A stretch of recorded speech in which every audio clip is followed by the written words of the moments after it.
Hi மக்களே, நான் உங்க சிவா. இன்னைக்கு வீடியோல என்ன டாபிக் அப்படின்னா, அனில் அம்பானிக்கு சொந்தமான கம்பெனிகள் மற்றும் அவருடன் இன்னும் 5 தொழில் அதிபர்கள் பங்கு சந்தையில் நிறுவனங்கள் சார்ந்த பரிவர்த்தனைகள் செய்ய தடை செய்யப்பட்டுள்ளது. 5 தொழில் அதிபர்களில் அனில் அம்பானி பற்றி பார்ப்போம்.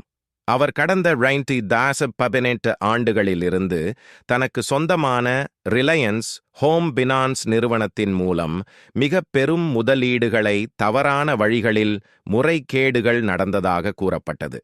பின்னாளில் அது செபியின் மூலம் விசாரணை செய்யப்பட்டு உறுதி செய்யப்பட்டது. இதனால்தான் இப்போது பங்கு சந்தையில் அவரது நிறுவனங்கள் மூலம் பரிவர்த்தனைகள் மேற்கொள்ள தடை செய்யப்பட்டுள்ளது. அனில் அம்பானி அவரே இங்கிலாந்து நீதிமன்றத்தில் தன்னை திவாலானவர் என்று கூறினார் என்பது குறிப்பிடத்தக்கது. இதனால் மார்ச் மாதம் 2018 ஆண்டு 59 ரூபாயில் இருந்த ஒரு ஷேர் வேல்யூ இன்று 75 பைசாவில் உள்ளது.